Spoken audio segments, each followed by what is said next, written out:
Hello बच्चों, आज हम पढ़ेंगे संज्ञा। ठीक है, संज्ञा पढ़ेंगे। और इसके पहले जो कहानी हमें पढ़नी थी वो हम पढ़ चुके हैं, और यह कहानी थी मित्रता की शुरुआत। इसका अलग से वीडियो हमने बनाया है, आप उसमें जाकर देख सकते हो। और इसी तरह के और वीडियो देखने के लिए आप हमारे चैनल को सब्सक्राइब कीजिए, जिससे कि आपको वीडियो के नोटिफिकेशन तुरंत मिल जाए और सारी जानकारी आपको अपडेट रहे। तो यहाँ पर हम संज्ञा पढ़ने के लिए हमने वो कहानी पढ़ी थी, जो कहानी थी मित्रता की शुरुआत। ठीक है, तो हम शुरू करते हैं अब यहाँ से। कहानी में आए स्थानों और प्राणियों के नामों पर ध्यान दीजिए। जंगल, चिड़िया, पक्षी, तीतर, कौवा।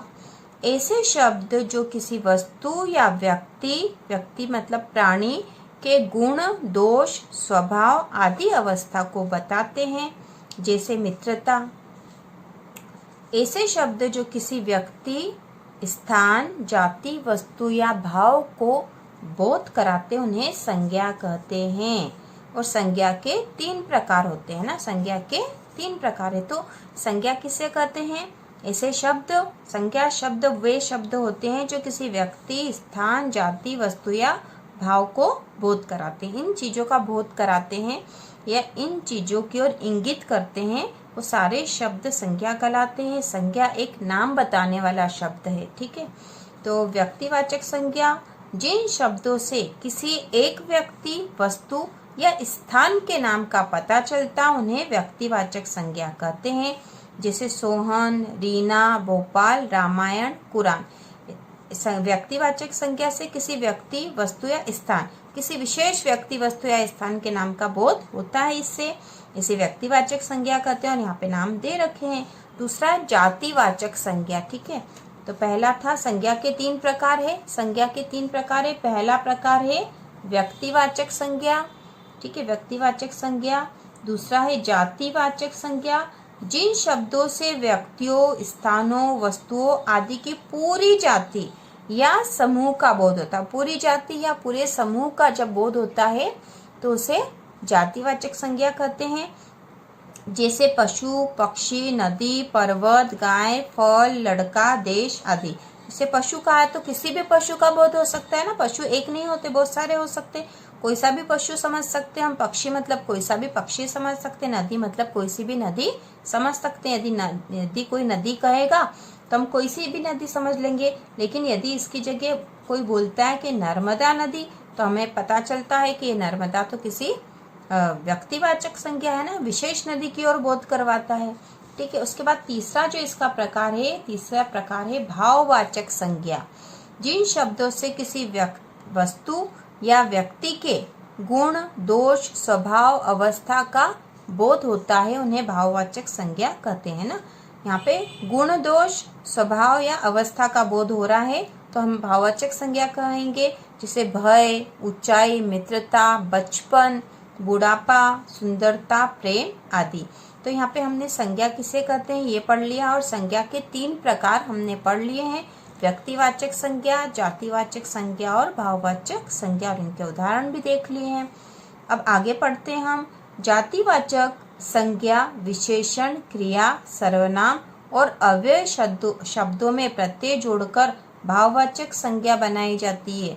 तो भाववाचक संज्ञा कैसे बनती है कि जब ये जो संज्ञा शब्द रहते हैं या विशेषण शब्द रहते हैं, क्रिया होती है या सर्वनाम होते हैं या अव्यय होते हैं, इनमें प्रत्यय जोड़कर भाववाचक संज्ञा बनती है। और इसके उदाहरण दे रखे हैं, जैसे जातिवाचक संज्ञा है तो जैसे मानव है तो मानव से बन गया मानवता, मित्र से मित्रता और बुढ़ापा, तो ये मानवता, मित्रता और बुढ़ापा क्या है, भाववाचक संज्ञा का उदाहरण है। उसी प्रकार विशेषण में जैसे मीठा है, वीर है, ठंडा है, तो इससे कौन सी भाववाचक संज्ञा बन गई, मीठा से मिठास, वीर से वीरता, ठंडा से ठंडक। तो मिठास, वीरता और ठंडक भाववाचक संज्ञा का उदाहरण है। उसी प्रकार ये जैसे क्रिया है, रोना से रुलाई हो गया, सजाना से सजावट और कहना से कहावत।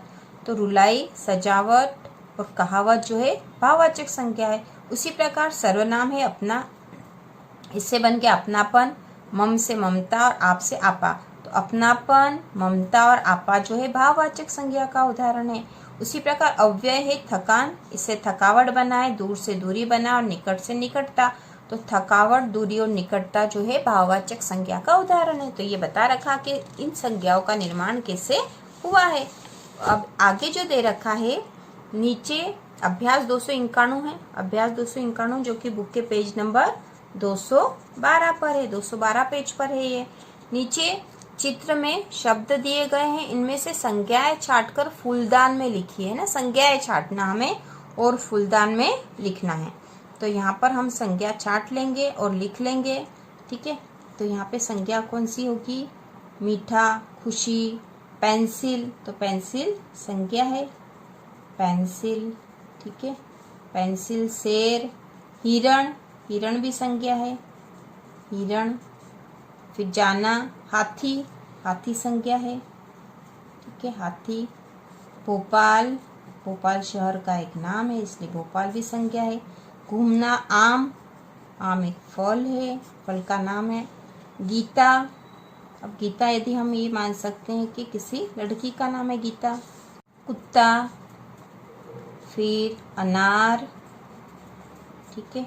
चलना तो क्रिया हो जाएगी, साइकिल, साइकिल, ठीक है। प्रतिदिन, दिल्ली, दिल्ली एक संज्ञा है।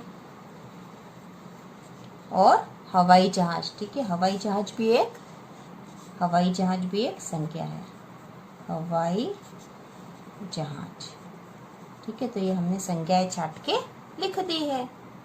अभ्यास 292 जो कि आपकी बुक के पेज नंबर 213 पर है वो कर रहे हैं हम। निम्नलिखित वाक्यों में से संज्ञा शब्द पहचान कर लिखिए। तो संज्ञा शब्द पहचान कर हमें यहाँ लिखना है।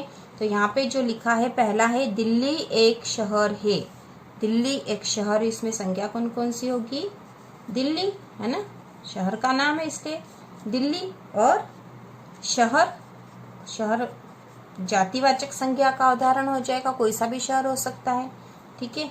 उसी प्रकार राम मेरा मित्र है, दूसरा वाक्य है राम मेरा मित्र, इसमें संज्ञा कौन कौन सी होगी, राम, राम जो कि एक नाम है, और मित्र, ठीक है, मित्र भी संज्ञा है। इसी प्रकार अगला जो है आम एक फल है, इसमें संज्ञा कौन कौन सी होगी, आम, ठीक है, आम। और फल, फल जातिवाचक संज्ञा और ये व्यक्तिवाचक संज्ञा का है। संजीव ने मक्के की रोटी खाई, तो यहाँ पे संजीव जो कि एक नाम है तो यह संज्ञा है। और रोटी, रोटी भी संज्ञा है। सुधा आनंद की बहन है, तो यहाँ पे सुधा संज्ञा का उदाहरण है और आनंद यह भी एक संज्ञा है। तो हमने ये छाट के लिख दिया आसानी से। उसी प्रकार अगला जो दे रखा है अगला है हर वर्ग के 3-3 नाम लिखिए ना, हर लिखा है यहाँ पे, हर वर्ग के 3-3 नाम लिखिए। तो यहाँ पे हर वर्ग के हमें नाम लिखना, तो यहाँ पे हमें जानवरों के नाम लिखना, जानवर मतलब जानवरों के नाम लिखना। तो हम लिख देंगे शेर, हाथी, शेर, हाथी और ऊंट, ठीक है। शहर, कोई से भी शहर हम लिख सकते हैं, दिल्ली, कलकत्ता, इंदौर। पक्षी में कोई से भी पक्षी हम लिख सकते हैं, ठीक है, हम लिख देंगे तोता, कौवा और मैना। फल में हम कोई से भी फल लिख सकते हैं, तो सबसे पहले तो सेव फल लिख दो, सेव फल और अंगूर, संतरा, ठीक है। तो हमने हर वर्ग के 3-3 नाम लिख दिए हैं। का जो अगला अभ्यास है 293 आपकी बुक के पेज नंबर 214 पर है। संकेतों की सहायता से संज्ञा की शब्द सीढ़ी बनाइए। सीधे एक मतलब यहाँ पर एक चित्र दे रखा हमें, इसको पूरा करना है, शब्दों की सीढ़ी बनानी है। कुछ स्थान खाली दे रखे हैं उसे हमें भरना और यहाँ इसे पढ़ के भरना है। तो सीधे में एक जो है ये मतलब एक ये रहा है ना, सीधा एक। पैडल मारो तो चलती हूँ, पेट्रोल नहीं मैं पीती हूँ। पैडल मारने से चलती है और पेट्रोल नहीं पीती, मतलब उसमें पेट्रोल की जरूरत नहीं होती। तो क्या होगा, जो कि सा से बन रहा तो ये हो जाएगा साइकिल। साइकिल। ठीक है, अब दूसरा है नीचे दो, नीचे दो, दो, ये रहा दो और इसमें नीचे करना है। सबका ज्ञान बढ़ाती हूँ और पुस्तक कहलाती हूँ। तो सबका ज्ञान बढ़ाने वाली, पुस्तक कहलाने वाली और की से नाम शुरू होगा तो क्या हो जाएगा? किताब। फिर तीसरा है सीधे तीन, मुझको जो रोज खाता डॉक्टर को वह दूर भगाता। तो सीधे तीन, 3 नंबर ये रहा है ना, इसके आखिरी में ब आएगा। मुझको जो रोज खाता डॉक्टर को वह दूर भगाता, तो यहाँ आ जाएगा सेब, जिसे सेब फल भी कहा जाता है। फिर नीचे 4, तो 4 ये रहा, इसमें नीचे तो आखिरी में ल आएगा। कल कल बहता जाता हूँ, सबकी प्यास बुझाता हूँ। तो यहाँ बनेगा नल, नल। ठीक है, तो ये हमने शब्द सीढ़ी पूरी कर ली है। अब आगे है, नीचे लिखे वाक्यों में से संज्ञा शब्द एवं उसका प्रकार भेद लिखिए। संज्ञा शब्द छांटने और उसका प्रकार लिखना। तो सबके पहला जो है वाक्य है रे, 6 वाक्य हैं। संज्ञा शब्द हम यहाँ लिखेंगे और उसके प्रकार हम यहाँ लिखेंगे। सबके साथ मित्रता करो, तो यहाँ पे संज्ञा शब्द है मित्रता। ठीक है, क्या है? मित्रता। और प्रकार है भाववाचक, भाववाचक संज्ञा, भाववाचक संज्ञा ना, भाववाचक संज्ञा का ही उदाहरण है। अब उसके बाद अगला है, शिवाजी बचपन से ही वीर थे। शिवाजी बचपन से ही वीर थे, तो यहाँ पे शिवाजी।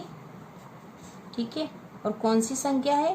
व्यक्तिवाचक, व्यक्तिवाचक संज्ञा का उदाहरण है। जैसे यहाँ बचपन भी है, जो कि भाववाचक संज्ञा का उदाहरण हो जाएगी, है ना, पर हमने शिवाजी लिख दिया है।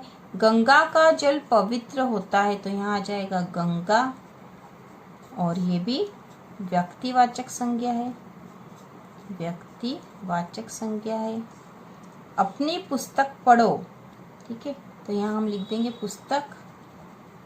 पुस्तक कौन सी है? जातिवाचक संज्ञा है, जातिवाचक है ना, कोई सी भी पुस्तक हो सकती है। उसके बाद अगला है, मैं भोपाल में रहता हूँ, तो यहाँ हम लिख देंगे भोपाल, और ये भी कैसी है? व्यक्तिवाचक, शहर विशेष का नाम है ना, व्यक्तिवाचक। वन बहुत घना था, तो हम लिख देंगे यहाँ पे कौन सा है संज्ञा शब्द? वन। और कैसा है ये? क्योंकि हमें पता नहीं कौन सा वन, तो हम लिखेंगे जातिवाचक, कोई सा भी वन हो सकता है, जातिवाचक संज्ञा का उदाहरण है ये। इस तरह से यहाँ पे संज्ञा पूरा हो चुका है।